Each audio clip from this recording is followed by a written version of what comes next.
कागजों में पाइपलाइन बीत चुकी है, बजट भी पास हो गया है, लेकिन गांव की हांडी आज भी कुएं के पानी से पक रही है। सपनों का सरपंच में आज बात उन वादों की जो पानी की तरह बहा दिए गए और उन सरपंचों की जिनके राज में गांव प्यासा ही रह गया। आज हम पहुंचे हैं वलसाड जिले के उमरगाम तालुका के एक छोटे मगर महत्वपूर्ण गांव मलव ग्राम पंचायत। यहाँ शिक्षा के क्षेत्र में CSR के तहत जो स्कूल इमारत बनाई गई है वह वाकई सराहनीय है। साफ सुथरा परिसर, अच्छी इमारत और बच्चों को सीखने का सकारात्मक वातावरण, ये सब गांव के भविष्य की एक उम्मीद दिखाते हैं।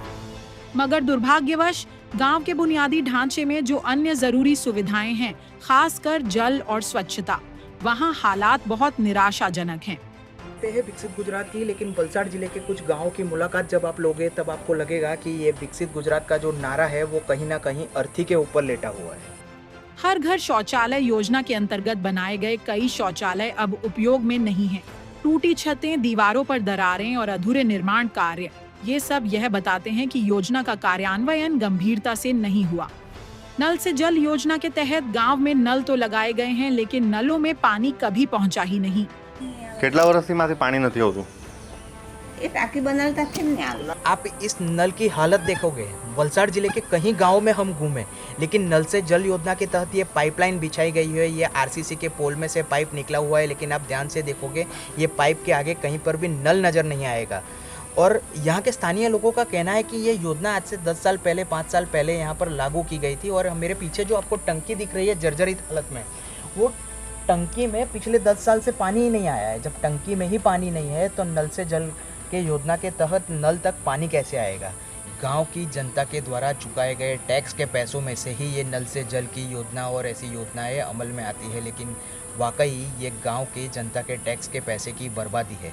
अगर बात करें गांव के वहीवटी प्रशासन की, तो गांव को अगर अच्छा सरपंच नहीं मिला तो हर गांव की दशा इस नल से जल योजना की तरह ही देखने को मिलेगी। गांव की पानी टंकी की हालत ऐसी है मानो वह बरसों से किसी देखरेख की बाट जह रही हो। सड़कें जरूर कुछ हद तक ठीक हैं, लेकिन बाकी बुनियादी योजनाएं जैसे महिला सशक्तिकरण, युवाओं के लिए स्किल डेवलपमेंट या फिर पर्यावरण संरक्षण गांव तक कभी शायद पहुंची ही नहीं। अब गांव में चुनाव का माहौल है, दीवारों पर पोस्टर हैं, चौराहों पर चर्चा है। सवाल ये है, क्या इस बार गांव की जनता सिर्फ चेहरों को देखेगी या फिर काम की कसौटी पर परख कर फैसला लेगी? क्या मलव गांव फिर से उसी पुरानी शैली में लौटेगा जहां योजनाएं कागज पर बनती थीं और जमीन पर केवल वादे रह जाते थे?